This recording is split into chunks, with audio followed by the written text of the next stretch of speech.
Ayan mga parts, meron po tayong gagawin ngayon na isang DeWalt. Natanggal po yung pinaka-lock ng screw sa loob. Yun, ito yung tabang-tabang ko po.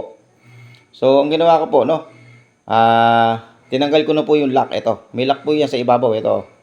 So, inalis ko na po, Kanina, mahirap alisin yan, pero hindi na natin pinakita sa video, So, ngayon, mga parts, ito po yung natanggal, So, hindi po natin maikakabit yan kung hindi natin naalisin itong nasa ibabaw na to, Yan, so tatanggalin po natin yung lock sa ibabaw. Ayan, sabi ko nga po sa inyo, dito nakalagay yan. So, inalis po natin yung pinaka-lock. Ito. So, ngayon, mahuhugot na po natin itong nasa ibabaw. At mailalagay na po natin yung lock screw sa loob. Ito, mga parts, Ayan. So, ganyan po yung ating gagawin. Tapos, ngayon, pag nakalas na po natin yung nasa ibabaw na yan, mga parts, saka po natin ilulusot ngayon itong pinaka-lock ng screw sa loob. Ayan, yung pinaka-bakal na yon.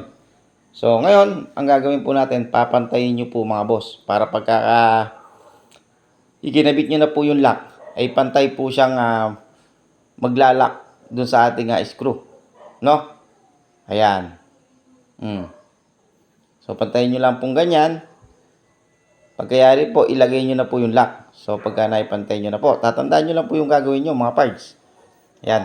Kaya kung bago lamang po kayo dito sa aking YouTube channel or napadaan lang, mag-subscribe na po kayo para lagi po kayong updated sa mga bago ko po mga ina-upload na video. Marami po akong ina-upload na video tungkol sa pagre-repair ng mga gamit po natin sa bahay.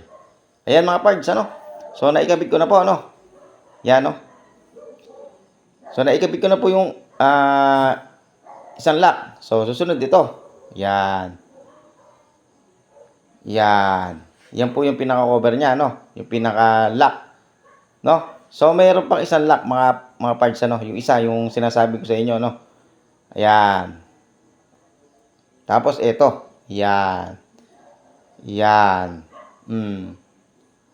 So, ito, mukhang matatagalan tayo dito kung isasama pa natin to sa video, So, tingnan natin kung matadali natin ng mabilis. Ayan, sabi ko nga po sa inyo,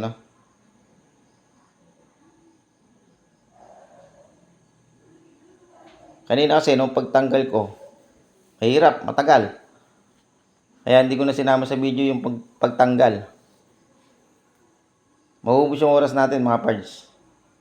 So, ito, naikabit ko po, Madali pa lang magkabit. Ang mahirap lang dito, yung magtanggal. So, ngayon, ayan. So, pantay siya, Pantay yung pagkakabit natin nung pinaka-lock. So, ayan. Tingnan natin. Testingin natin. Yun.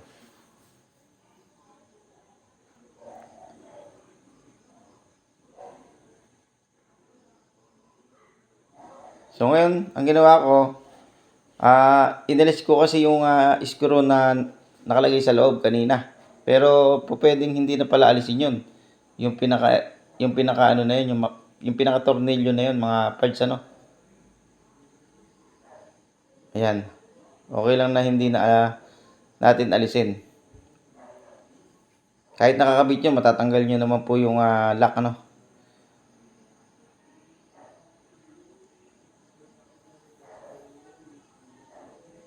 So, inalis ko po yung sounds natin sa, dito, sa ating shop, Sa kadahilan ng maingay po. Dito, sa aking shop, marami pong mga sasakyan na nagdadaan. Hindi po tayo magkakaintindihan. Kaya inalis ko yung pinaka-sounds niya, So, ayan, pinakita ko po sa inyo yung tamang pagbabalik, Ayan, kung sakali mo po magka-problema yung ganitong gamit nyo sa bahay, meron po kayong idea sa pagkakabit, mga parts. So, andito po tayo sa shop, mga parts. Ayan, Yan po yung aking shop, Yan. Yan po yung mga pyesa ko na tinitinda. At tabing highway lang po ako, mga parts, dito sa aking shop. Ayan po yung aking mga iba pang gamit ng washing machine, ng electric pan. Ayan. Mahirap po kasi mag-repair pagka wala po tayong mga ganitong mga pyesa. So, ito, nadali po natin to. Dinala lang po dito ng customer to sa aking shop. So, okay na okay. Kita tayo dito kasi wala naman tayong ikinabit na pyesa. So, ito, may nire-rewind din po tayo na mga speaker, At sa mga susunod na upload natin, no? Ibabahagi natin to, yung mga kaalaman po natin sa pagre-repair at kung paano po natin ginagawa.